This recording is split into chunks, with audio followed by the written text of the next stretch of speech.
Bahasa adalah jembatan untuk mengenal dunia, dan hari ini adik-adik di Ma'had Ibnu Sina memulai perjalanan itu melalui Teach English program dari Global Ihsan Relief, dan ini adalah kegiatan hari pertama. Tim Global Ihsan Relief hadir bukan sekedar mengajar bahasa Inggris, tapi juga menanamkan keberanian untuk berbicara, percaya diri, dan bermimpi lebih besar. Belajar terasa menyenangkan ketika ilmu dibalut dengan canda, tawa, dan kebersamaan. Hari ini kami belajar untuk kalimat-kalimat sederhana seperti simple present tense, past tense, dan juga future tense, dan belajar untuk berkenalan dan lain sebagainya.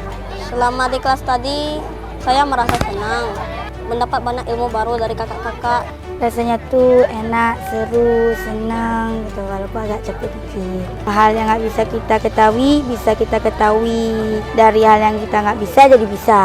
Global Ihsan Relief percaya setiap ilmu yang ditanamkan adalah cahaya yang akan menerangi generasi.